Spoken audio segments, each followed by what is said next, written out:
BBC दुनिया में आज देखिए, उत्तराखंड में चुनाव से पहले ड्रग्स, नकदी और अवैध शराब की बाढ़। उत्तराखंड में विधानसभा चुनाव से पहले भारी मात्रा में ड्रग्स, अवैध शराब और नकदी बरामद। स्वतंत्र और निष्पक्ष चुनाव कराना बड़ी चुनौती। राज्य में मतदान 14 फरवरी को। स्वागत है आपका बीबीसी दुनिया में। मैं हूं सारिका सिंह। ड्रग्स और अवैध शराब के प्रलोभन के बीच उत्तराखंड में कैसे होंगे स्वतंत्र चुनाव, चर्चा कवर स्टोरी में। लेकिन पहले हेडलाइंस। जम्मू कश्मीर के बांदीपुरा में चरमपंथी हमला, एक सिपाही की मौत, 4 अन्य घायल। अधिकारियों के मुताबिक चरमपंथियों ने पुलिस और बीएसएफ की ज्वाइंट पार्टी को बनाया निशाना। क्रिप्टो को बैन किया जाएगा या नहीं, इस पर नहीं किया गया है कोई फैसला। वित्त मंत्री निर्मला सीतारमण ने राज्यसभा में दिया बयान। कहा, सभी पक्षों से सलाह लेने के बाद ही होगा कोई फैसला। आम बजट में क्रिप्टो करेंसी पर ऐलान के बाद से लगाए जा रहे थे तरह तरह के कयास। कोरोना महामारी के बीच अफगानिस्तान में हजारों बच्चों को हुआ खसरा। विश्व स्वास्थ्य संगठन ने दी जानकारी। पिछले महीने लगभग 160 बच्चों की हुई मौत। अधिकतर बच्चों की उम्र थी 5 साल से कम। कुपोषण बना संक्रमण की मुख्य वजह। अमेरिकी अधिकारियों ने कनाडा की सरकार से कहा, सीमा पर ट्रकों की नाकाबंदी कर रहे ट्रकों के मामले में करें अपनी संघीय शक्तियों का इस्तेमाल। अनिवार्य कोविड वैक्सीनेशन के विरोध में जारी है ट्रकों की नाकेबंदी। इनमें से कुछ अहम खबरों की चर्चा आज बीबीसी दुनिया में।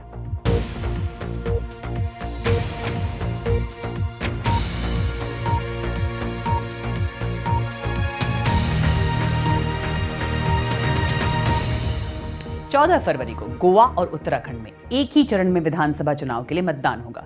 14 फरवरी को ही उत्तर प्रदेश में दूसरी चरण की वोटिंग होगी। लेकिन उत्तराखंड में चुनाव से पहले भारी मात्रा में ड्रग्स, अवैध शराब और नकदी मिलने से कई सवाल उठने लगे हैं। कवर स्टोरी में आज उत्तराखंड चुनाव से उठे इन्हीं सवालों की चर्चा।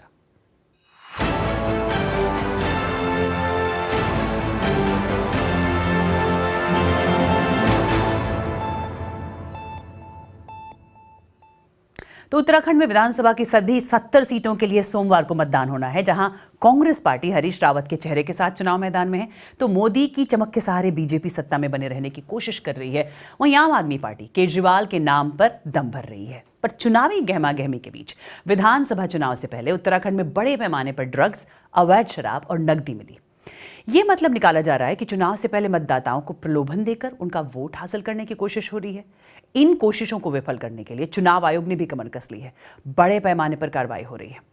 आखिर इस राज्य में स्वतंत्र और निष्पक्ष चुनाव करवाना कितनी बड़ी चुनौती के रूप में है, इसी का जायजा लिया बीबीसी संवाददाता राघवेंद्र राव और वीडियो जर्नलिस्ट शुभम कौल ने। देखिए उत्तराखंड से उनकी खास रिपोर्ट। तो ये मालखाना है जी, हमारा ये मालखाना है आबकारी विभाग का। यहाँ पर जो भी अवैध शराब पकड़ी जाती है हमारी, वो यहाँ पर जो है मजिस्ट्रेट के आदेश से यहाँ पे रखी जाती है सुरक्षा की दृष्टि से। ये नजारा उत्तराखंड की राजधानी देहरादून में एक्साइज विभाग के सिर्फ एक मालखाने का है। राज्य में ऐसे दर्जनों मालखाने हैं जो पिछले कुछ दिनों में जब्त की गई अवैध शराब की पेटियों से खचाखच भर गए हैं। धन्यवाद करता हूं। उत्तराखंड में विधानसभा चुनाव होने को हैं और जैसे जैसे चुनाव की तारीख करीब आ रही है, इस राज्य में सिर्फ अवैध शराब ही नहीं बल्कि ड्रग्स, नकदी और फ्रीबीज की जब्ती में भी उछाल आ गया है। चुनाव की घोषणा होने के बाद से उत्तराखंड में अब तक करीब 4.5 करोड़ रुपए के ड्रग्स, 2.25 करोड़ रुपए की अवैध शराब और 3 करोड़ रुपए की नकदी जब्त की जा चुकी है। उत्तराखंड के मुख्य निर्वाचन कार्यालय के निर्देश पर इस वक्त राज्य में 483 फ्लाइंग स्क्वाड और 507 स्टैटिक सर्वेलांस टीम्स दिन रात चेकिंग और छापेमारी कर रही हैं। अपने हाथ से गिनो पहले से। एक सी विजिल करके ऐप भी है जो इलेक्शन कमीशन से दिया गया है। तो कहीं पे भी कोई भी इंसिडेंट होता है तो कोई भी जो अवेयर सिटीजन है वो उसका फ़ोटो खींच के एक अपलोड कर लेंगे तो लैटिट्यूड और लॉन्जिट्यूड उसका कैप्चर हो जाता है। तो हमारा जो सिस्टम है वो नियरेस्ट जो फ्लाइंग स्क्वाड है उनको इन्फॉर्म कर लेता है। ऐसी ही एक कार्रवाई का जायजा लेने हम उत्तराखंड और उत्तर प्रदेश की सीमा पर स्थित आशा रोड़ी नाम की जगह पर गए। ये नजारा रात के 11 और 12 बजे के बीच का था। आदर्श आचार संहिता का जो है पालन करने के लिए यहाँ पे पर्याप्त फोर्स जो है हमारे पास मौजूद है। CISF है, हमारी IRB की टीम है, PSC है, लोकल पुलिस है, होमगार्ड हैं। ये सभी लोगों को लेके हम दिन रात की 24 घंटे की चेकिंग लगातार कर रहे हैं। उत्तराखंड में चुनाव की तारीख नजदीक आ रही है और राज्य में इस वक्त दो किस्म की जंग चल रही है। पहली जंग वो है जो राजनीतिक दलों के बीच है, जो अगली सरकार बनाने के लिए संघर्ष कर रहे हैं। लेकिन साथ ही साथ एक दूसरी जंग भी चल रही है जिसमें एक पाले में राज्य प्रशासन और चुनाव आयोग हैं और उनके सामने हैं वो असामाजिक तत्व जो राज्य में नकदी, अवैध शराब और ड्रग्स को धकेलकर इन चुनावों को प्रभावित करने की कोशिश कर रहे हैं। उत्तराखंड में अब तक 10 करोड़ रुपए से ज्यादा की रिकवरीज की जा चुकी हैं और पिछले चुनावों के मुकाबले अब तक सबसे ज्यादा ड्रग्स पकड़े गए हैं। दूसरी बड़ी चिंता अवैध शराब को लेकर है। अधिकारियों का कहना है कि चुनाव के समय में राज्य में 47,000 लीटर से ज्यादा अवैध शराब का पकड़ा जाना एक खतरे की घंटी है।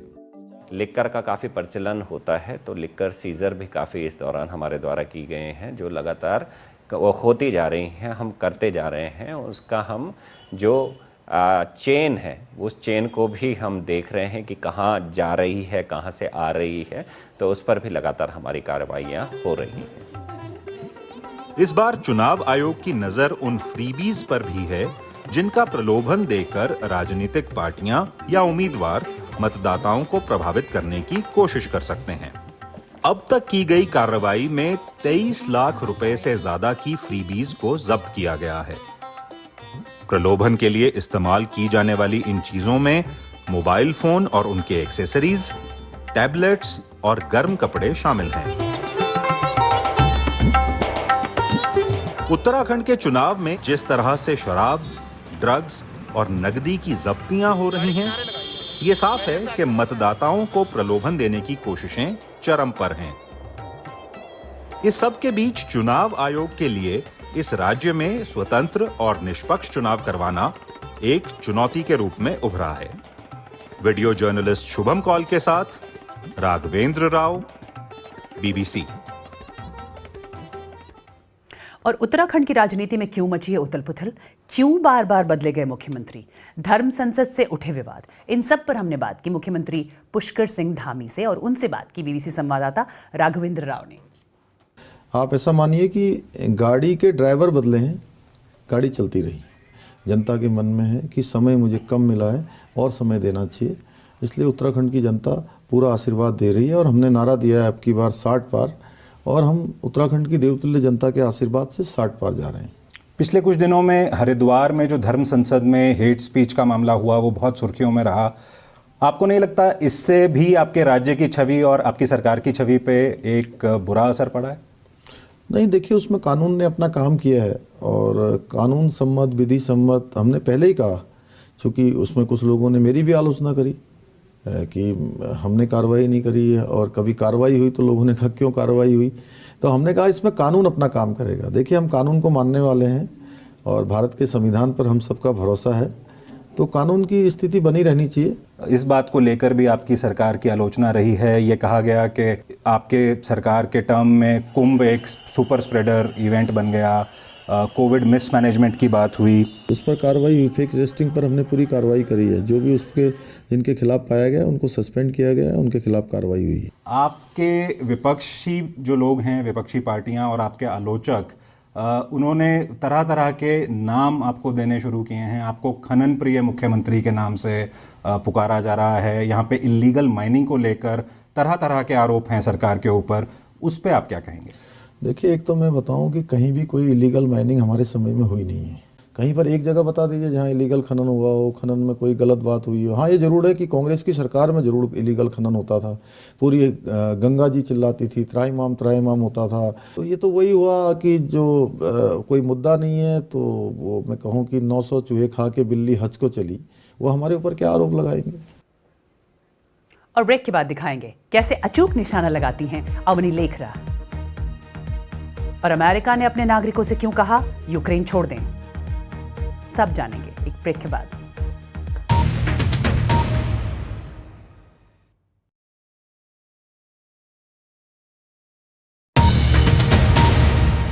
आप देख रहे हैं बीबीसी दुनिया, मैं हूं Sarika Singh.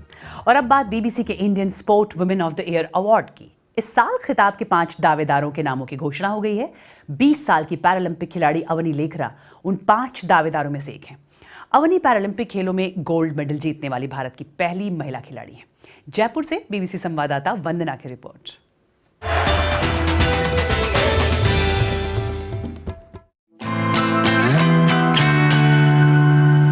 I have my identity. I am Avni Lekhra now.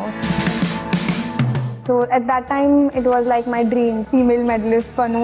Now it is kind of true, so it feels great. 19 साल की उम्र में टोक्यो पैरालंपिक में 2 मेडल जीतने वाली भारत की पहली महिला खिलाड़ी। इतिहास बनाना तो जैसे पैराशूटर अवनी लेखरा की आदत सी बन चुकी है, लेकिन 10 साल पहले जिंदगी एकदम उलट थी। 10 साल की उम्र में वो एक भीषण सड़क दुर्घटना का शिकार हो गई थी।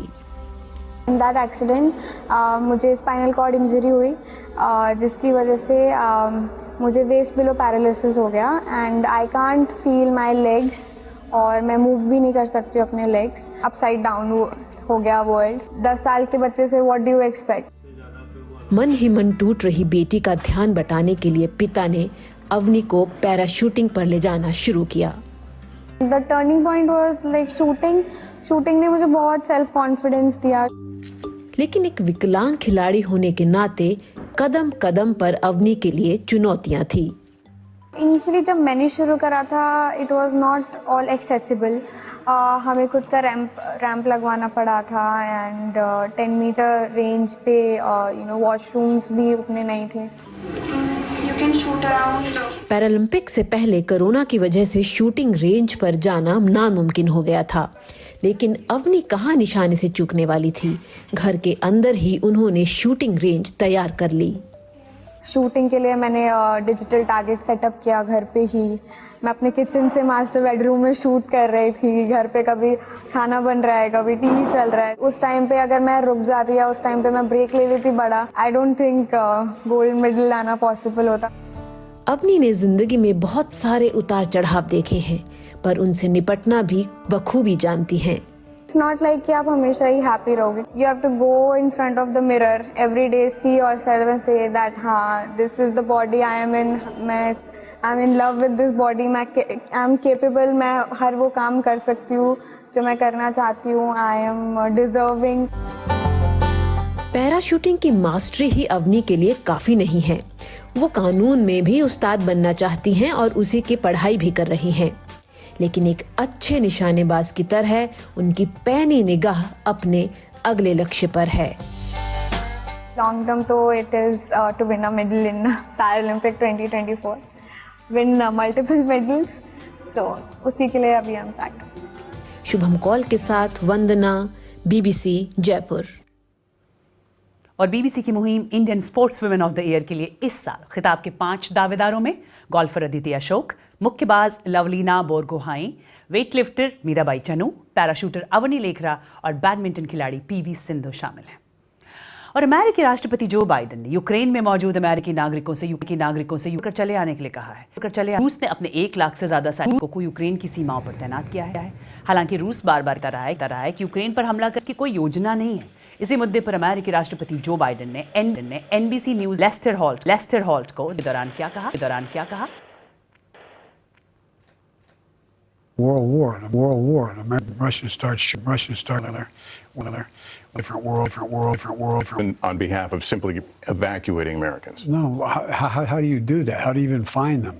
This is not like, I'm hoping that if in fact he's foolish enough to go in, he's smart enough not to in fact do anything that would negatively impact on American citizens.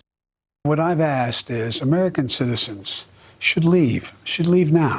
We're dealing with one of the largest armies in the world. This is a very different situation and things could go crazy quickly. फिलहाल इस तनाव को कम करने की राजनयिक कोशिशें चल रही हैं। और एक ब्रेक के बाद ले चलेंगे आपको वहां जहां बंद पड़े विंटेज रेडियो भी बजने लगते हैं। इस बारे में जानेंगे एक ब्रेक के बाद।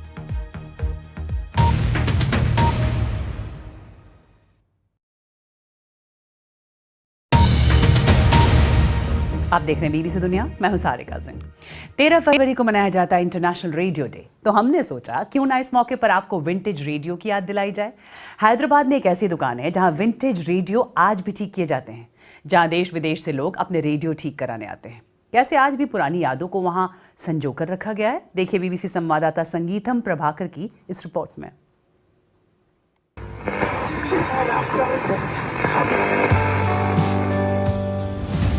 हैदराबाद में चारमीनार के पास महबूब रेडियो सेंटर, ये इकलौती दुकान है जहां खराब पड़े एंटीक रेडियो ठीक किए जाते हैं, क्योंकि हर रेडियो की अपनी एक खास कहानी है और यादें हैं। विंटेज रेडियो ठीक करने की ये दुकान शेख महमूद ने शुरू की, जिसके बाद उनके बेटों ने इसे आगे बढ़ाया। अपने भाई की मौत के बाद 72 साल के मोहम्मद मोइनुद्दीन इस दुकान में आखिरी रेडियो मैकेनिक हैं। 1890 का शॉप है ये, पहले लविलपुरे में था। 48 में जो है ये नए मलिया बने, जब इधर शिफ्ट हुआ से है।